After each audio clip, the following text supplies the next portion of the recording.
phê xong là tặng có bàn bài phải bài không phải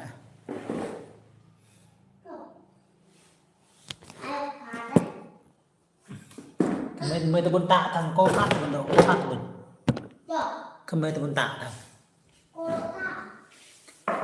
không mấy tôi phát mấy tôi tạ cô phát đi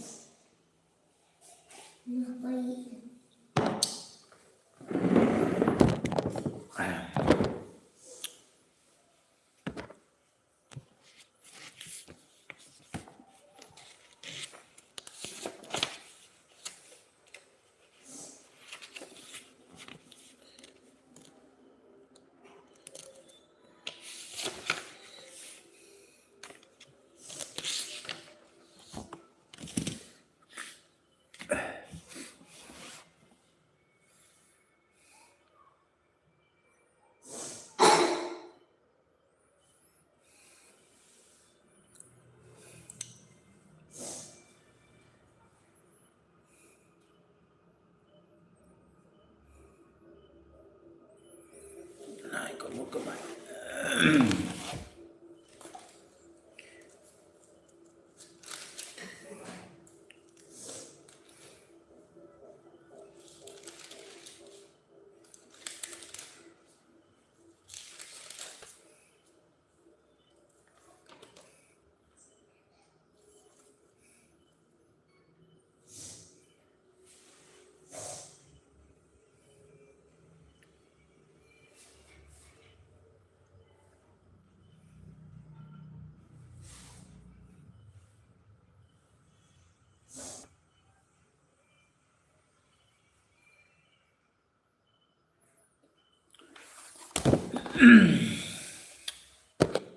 bàn tròn xem mày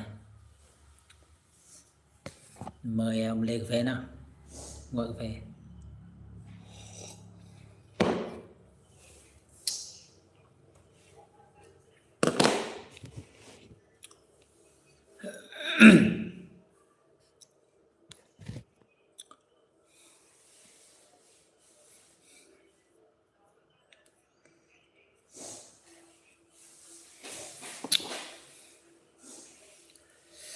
xin đọc trong Luca đoạn 2 câu 1 đến câu 7.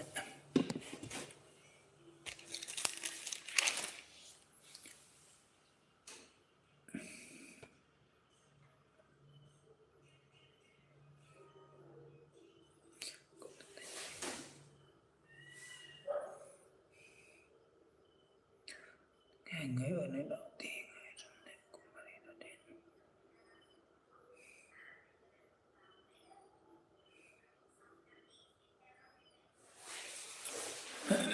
chào Trinh đang xem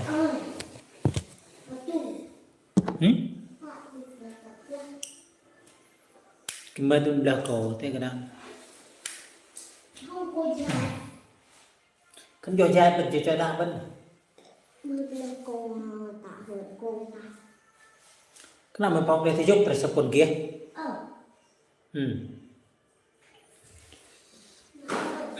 chào 8 anh chị em đang xem bạn choán xem ai nào sẽ nhà John mua đăng ký nào riêng tạm là YouTube này xem ai sẽ mua đăng ký nào tại xem ai xin anh em cho một lượt đăng ký một lượt thả tim như mọi người sang năm dự định làm video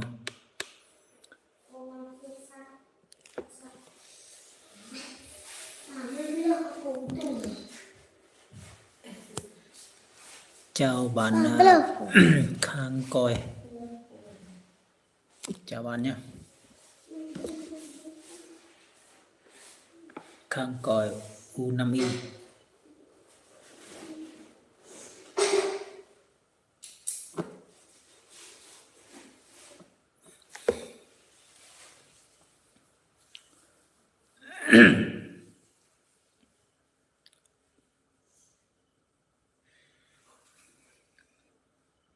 chào bạn Trịnh Văn Tùng. Chúc cả nhà buổi tối vui vẻ.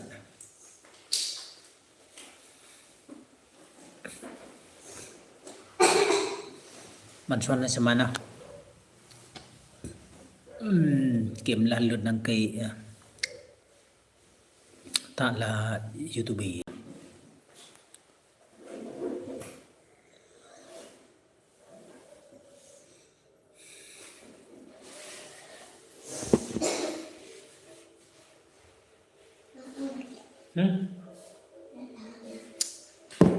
Đang phong tu lành. Phong tu lành.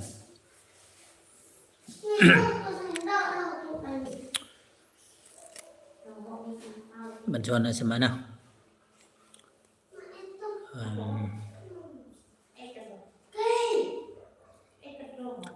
Sang năm định làm video giải trí.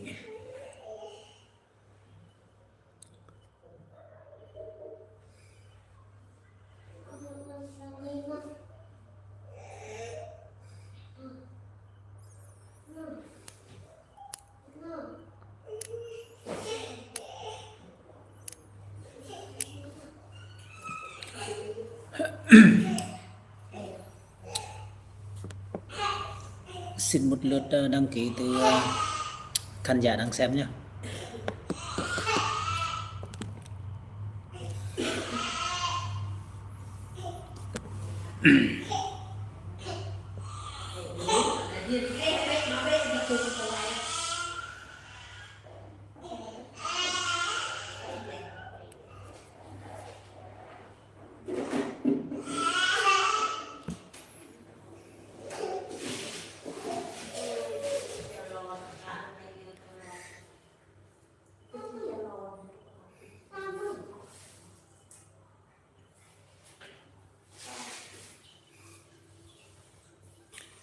You have already eaten a shredded with lamb.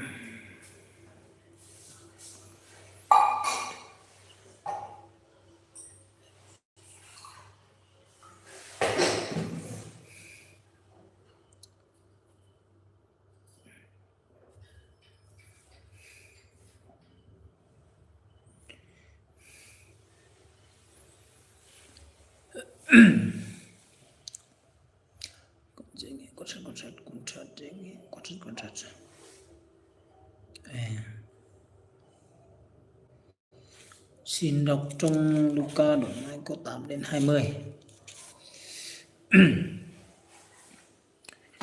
Và đồng thức đêm canh giữ bay trên, một thiên使của Chúa đến gần họ, và sự niên của Chúa trở lại xung quanh họ. Đã sợ hãi, thiên使bên phán rằng: đừng sợ chi, về này ta bảo cho các ngươi một tin lành sẽ là một sự vui mừng lớn trong muôn dân. Ngày hôm nay tại thành David đã sinh cho các ngươi một đấng cứu tế là Christ là Chúa. Này là dầu cho các ngươi nhìn nhận Ngài.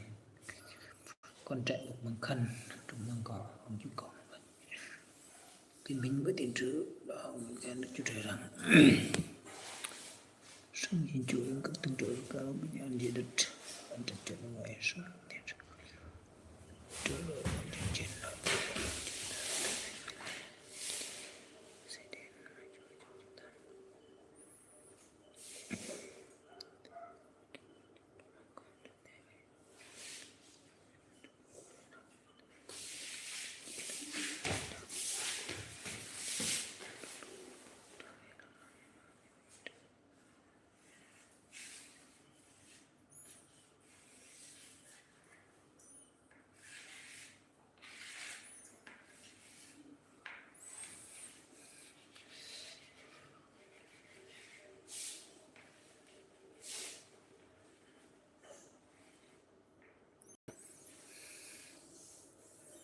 Câu 20.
nâng một lượt xem cắt động tiếp tập tiền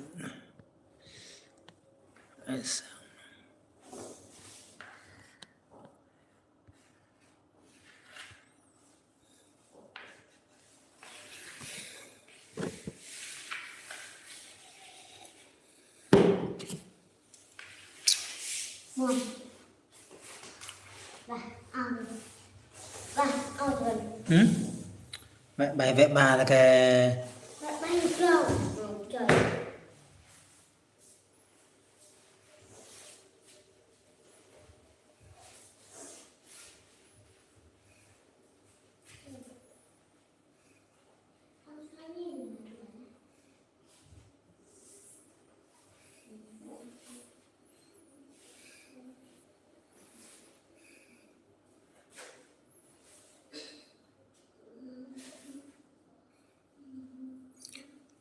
phạm chùa đã truyền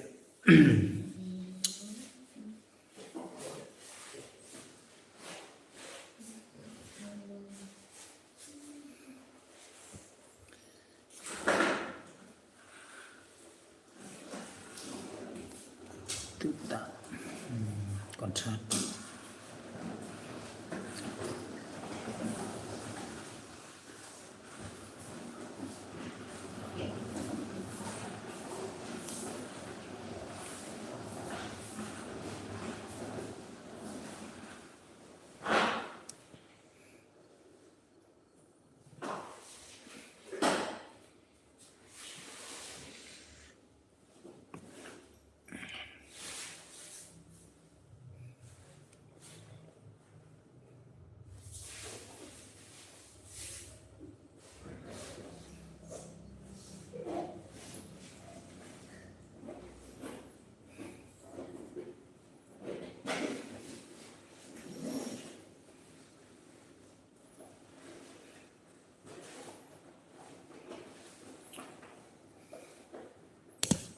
nâng một lượt xem lẽ là mày chiều bạn xoan nó xem ăn à